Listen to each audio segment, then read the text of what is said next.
అన్న మొబైల్స్ కొంచెం సైలెంట్గా పెట్టండి. మొబైల్ సైలెంట్గా పెట్టండి.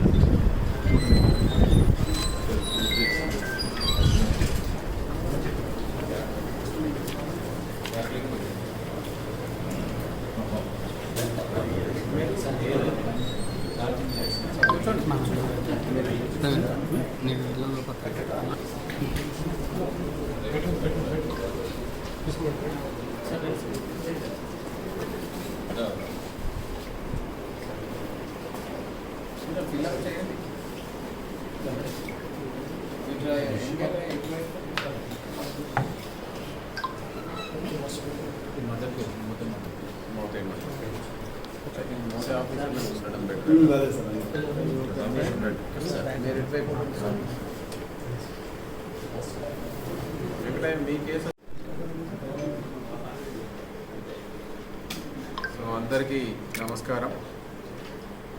Mothe police station, Munagala circle, Kodad sub division, Suryapet జిల్లా సంబంధించి ఈరోజు ప్రెస్ మీట్ కండక్ట్ చేయడం జరుగుతుంది.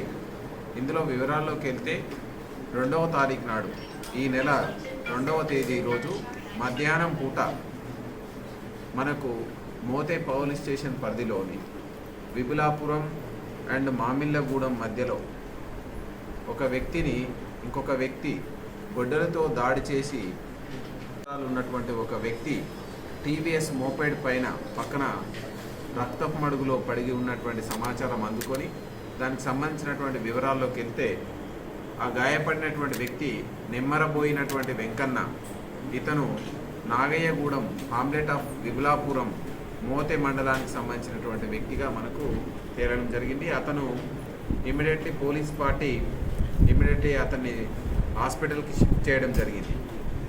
అతను హాస్పిటల్కి వెళ్ళిన తర్వాత అండర్ గోయింగ్ ట్రీట్మెంట్ చనిపోవడం జరిగింది. ఆ తర్వాత వీళ్ళ బంధువుల యొక్క వివరాల్లోకి వెళ్తే, ఈ యొక్క మృతుడికి ఒక కూతురు స్వరూప అని ఉంది. ఆమె ఇచ్చినటువంటి ఫిర్యాదు మేరకు మనం కేసు నమోదు చేసి ఇన్వెస్టిగేషన్ చేస్తే, దీనికి సంబంధించి మృతురాలి యొక్క కూతురు ఇచ్చినటువంటి ఫిర్యాదులో స్పష్టంగా మా నాన్న యొక్క మరణానికి, చావుకి, హత్యకి వాళ్ళ యొక్క సొంత అన్న నిమ్మరబోయిన గంగయ్య 35 సంవత్సరాలు, ఇతను పెద్ద కుమారుడు, మృతుని యొక్క పెద్ద కుమారుడు. ఇతను వాళ్ళ నాన్న మీద పగ పెంచుకొని, భూ వివాదానికి సంబంధించి పగ పెంచుకొని హత్య చేసినట్లు మనకు ఆమె ఇచ్చినటువంటి ఫిర్యాదుతోటి మనం కేసు నమోదు చేయడం జరిగింది. మర్డర్ కేసుగా నమోదు చేయడం జరిగింది.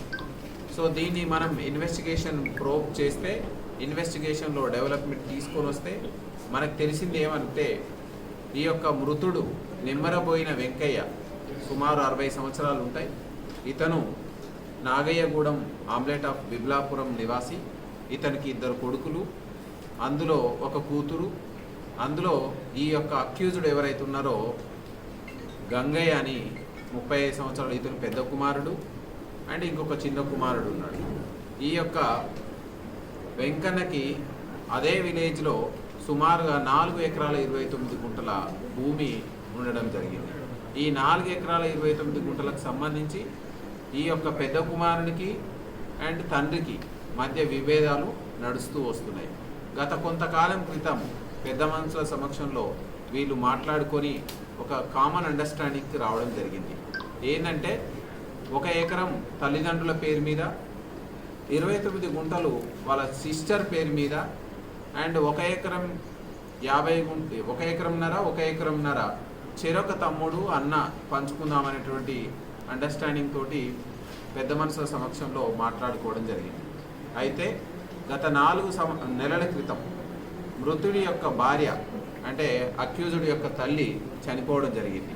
చనిపోయిన తర్వాత ఈ యొక్క మృతునికి అయినటువంటి అప్పుల కింద 1 ఎకరం భూమిని వాళ్ళకి ఏదైతే కేటాయించారో దాన్ని అమ్మడానికి ప్రయత్నం చేసినాడు.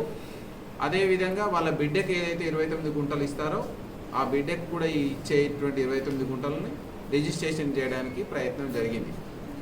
సో ఇతను ఎవరైతే గంగయ్య నేరస్తుడు, నాకు ఇవ్వాల్సినటువంటి 1 ఎకరంన్నర ఇవ్వట్లేడు కదా, ఇవ్వకుండా ఆయనకు వచ్చినటువంటి భూమిని డిస్పోజ్ చేసుకుంటున్నాడు, ఆయన అప్పులే తీర్చుకుంటున్నాడు, మా యొక్క పరిస్థితిని పట్టించుకుంటలేడని ఒక ద్వేషం పగ పెంచుకొని తండ్రిని ఏ విధంగానైనా ఎలిమినేట్ చేస్తే ఆ ఆస్తి మొత్తం నాకే దక్కుతుంది అనేటువంటి ఆశతోటి ఈ 2వ తారీఖు మధ్యాహ్నం పూట సుమారు 1:30 గంటల నుంచి 1:45 ప్రాంతంలో తండ్రి సూర్యాపేట నుంచి తన సొంత గ్రామానికి టీవీఎస్ మోపెడ్ పైన వస్తున్నటువంటిది గమనించి మోతే నుంచి తండ్రిని వెంబడించడం జరిగింది. ఎప్పుడు అతనితోటి తండ్రిని ఎలిమినేట్ చేయాలని ఎప్పటి నుంచో ప్రతీకారం తీసుకోవాలనేటువంటి ఉద్దేశంతో గొడ్డల్ని తన దగ్గర పెట్టుకుంటూ బైక్ మీద వెంబడించి సుమారుగా విగులాపురం మామిళ్ళగూడెం మధ్యకు చేరుకోగానే తండ్రిని అటకాయించి ఆ గొడ్డలతోటి తల మీద దాడి చేయడం జరిగింది. ఇమీడియట్లీ అతను కింద పడిపోయి రక్తం మడిలో పడిపోవడం, అతను ప్రాణాలు పోయినాయి అనుకొని అక్కడి నుంచి ఇతను వెనుదిరగడం. ఆ తర్వాత ఈరోజు మనకు ఉదయం ప్రాంతంలో మనకు మామిళ్ళగూడెం ఎక్స్ రోడ్ వద్ద ఎస్ఐ మోతే ఆయన సిబ్బంది ఇతన్ని నిమ్మరబోయిన నాగయ్యను అండ్ ఎస్ఐ మోతే అదుపులోకి తీసుకోవడం జరిగింది.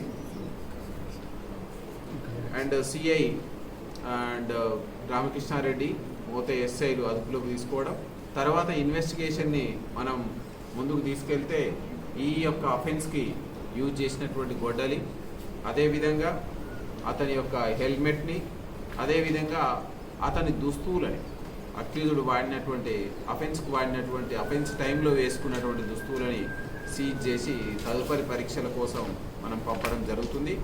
ఇతని మీద కూడా మనం గ్రావిటీని బట్టి మనం ఒక హిస్టరీ షీట్ ఓపెన్ చేయడం జరుగుతుంది. అదేవిధంగా ఈ సందర్భంగా ఏ వైషమ్యాలున్నా, విద్వేషాలున్నా, భూముల తగాదాలున్నా, ఫ్యామిలీ ఇష్యూస్ ఉన్నా సామరస్యపూర్వకంగా పరిష్కారం చేసుకోవాలి. మనిషి జీవితాన్ని ఎలిమినేట్ చేసే హక్కు ఎవరికి లేదు. ఎవరైనా బాడీలీ అఫెన్స్లో ఎవరినైనా వ్యక్తులను ఇబ్బందులు పెట్టినట్లయితే చట్టం ఊరుకోదు, వాళ్ళకి కఠినమైనటువంటి శిక్ష పడేటట్టు మనం గమనించడం జరుగుతుంది. ఇవన్నీ చూసినప్పటికి కూడా ఇదే నేరాలని తదేకంగా చేయడమే అలవాటు చేసుకున్నట్లయితే చట్టం ప్రకారం వాళ్ళ మీద కఠినమైనటువంటి చర్యలు తీసుకోవడం జరుగుతుంది అని ఈ సందర్భంగా తెలియజేయడం జరుగుతుంది.